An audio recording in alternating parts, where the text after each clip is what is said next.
Dear students, what we consider in this class is properties of estimators under non-spherical disturbances.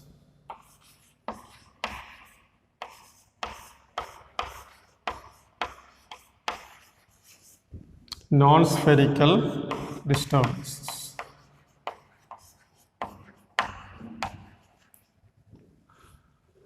Classical linear regression model is highly restrictive with regard to its assumptions about the stochastic error term. Specifically, classical linear regression model is based on the assumption that expected U transpose is equal to sigma square I in matrix form. Expected U transpose is equal to sigma square I.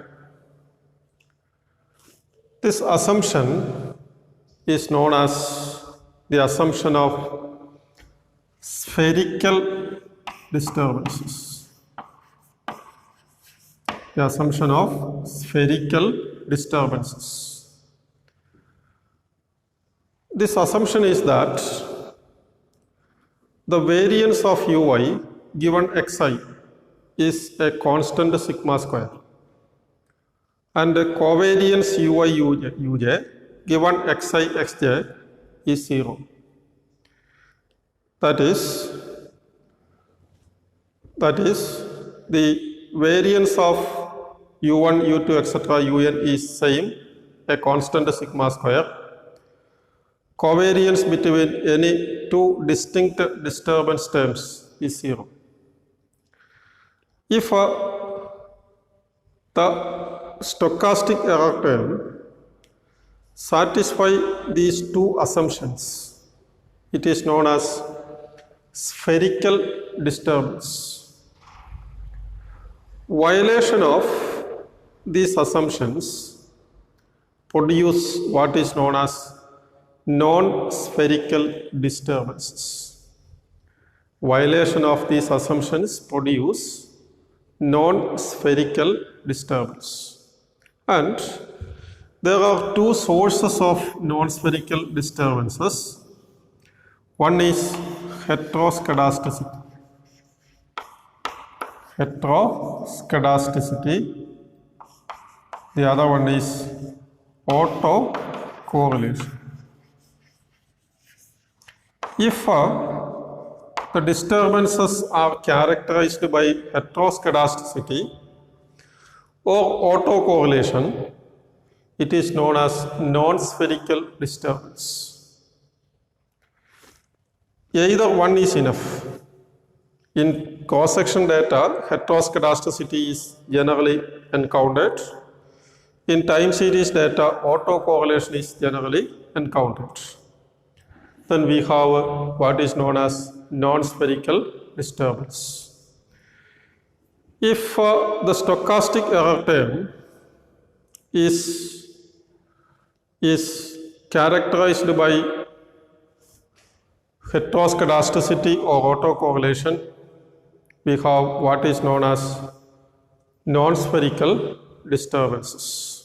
And the two sources of non-spherical disturbances are heteroscedasticity as against homoscedasticity and autocorrelation as against no autocorrelation. Now, if there is heteroscedasticity or autocorrelation, then expected U transpose is not equal to sigma square I. It will not produce a matrix sigma square I. Then let us see what will be the nature of the covariance matrix expected U transpose, and also what are the consequences on the properties of Euler's estimators. Our presentation is using matrix algebra, but we will explain both heteroscedasticity and autocorrelation in detail later. I first present the result using matrix algebra, then I explain both in detail. So even if you have some doubts about what I am presenting now, you simply ignore that. The points will become more clear when the same is presented in detail without a matrix algebra. So our model is y is equal to x beta plus u, y is equal to n by 1, n by k, k by 1, n by 1. Y is equal to x beta plus u.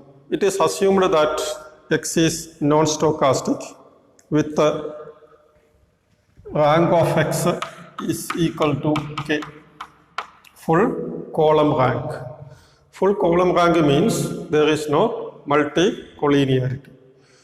And we also assume that U is characterized by heteroscedasticity and first order autocorrelation.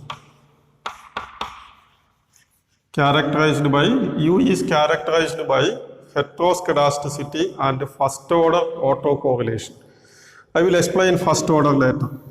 That is, expected U transpose is sigma square psi rather than sigma square I, sigma square psi, where sigma square psi in its most general form is written as sigma 1 1, sigma 1 2, etc. sigma 1 n, sigma 2 1, sigma 2 2, etc. sigma 2 n, sigma em 1, sigma em 2, etc. sigma em n.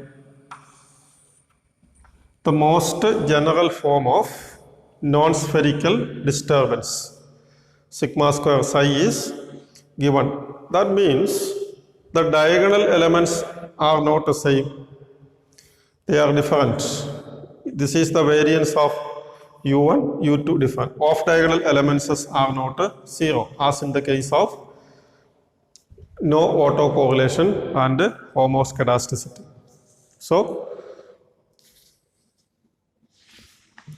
So in this specification, we assume that sigma square is unknown and psi is a known n by n matrix.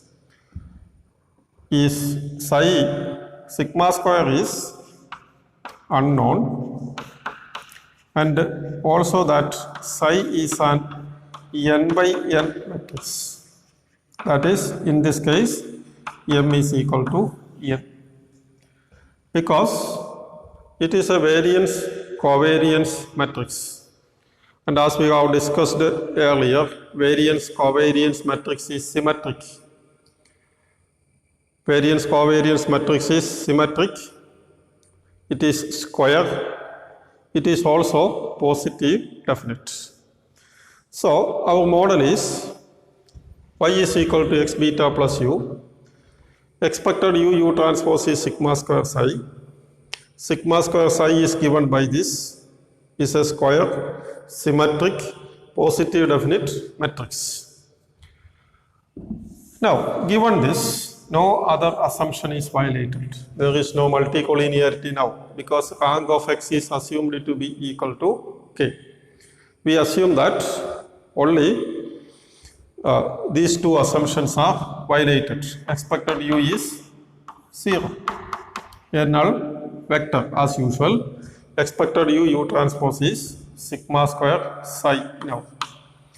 No other assumption is violated. Expected U transpose is sigma square psi. Expected U is 0. There is no multicollinearity. All the other assumptions are satisfied. Then, if you apply OLS, you will get a beta hat as equal to x transpose x inverse x transpose y.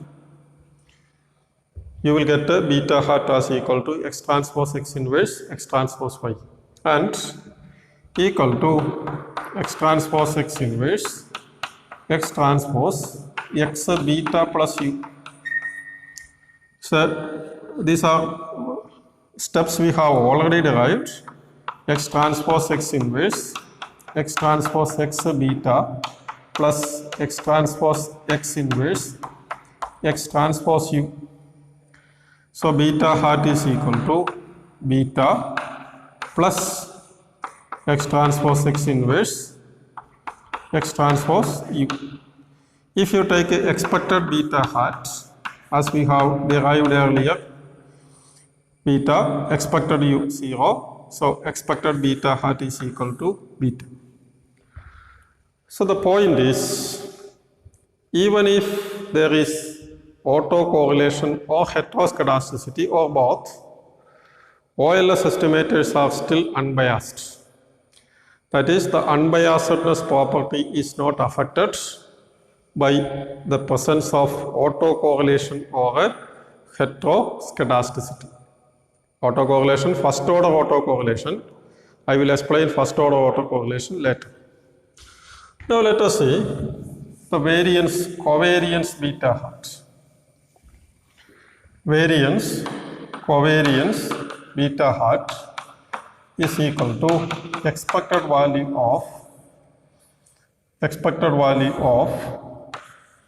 beta hat minus beta hat minus beta transpose is equal to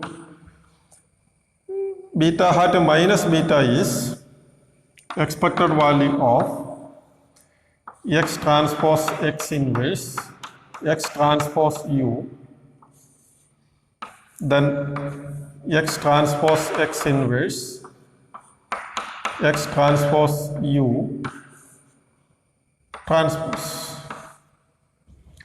This will give us expected value of x transpose x inverse x transpose u transpose x transpose x inverse. These are steps we have derived earlier. Is equal to x transpose x inverse x transpose expected u transpose x transpose x inverse. And we know that this is sigma square psi. So I take a sigma square out as it is a scalar. Then x transpose x inverse x transpose psi x transpose x inverse. Psi is a matrix, psi cannot be taken out. If it is sigma square I, it become I is suppressed, then it becomes sigma square into x transpose x inverse. So if the error term is characterized by autocorrelation and heteroscedasticity, autocorrelation or heteroscedasticity or both, then the formula of covariance is this, not the usual formula. Beta hat in the usual case is sigma square into x transpose x inverse. Now this is the formula, not this. Now suppose that you are not aware of the presence of autocorrelation in time series data or heteroscedasticity in cross-section data. And suppose that you use this covariance for hypothesis testing and construction of confidence intervals. Then the entire procedure is misleading. Because the assumptions used for the derivation of the variances and covariances are violated here. So this is a wrong procedure. You cannot use this formula, that is the diagonal elements of this matrix, to calculate variances of OLS estimators. Also, OLS is no longer blue. OLS is no longer blue. OLS is blue if and only if all the assumptions are satisfied, that we have already proved. Since the assumptions are not satisfied now, OLS are no longer blue. But remember this, OLS is still unbiased. So, which property is lost if there is autocorrelation or heteroscedasticity is the minimum variance. That is the point which we will see in the next class.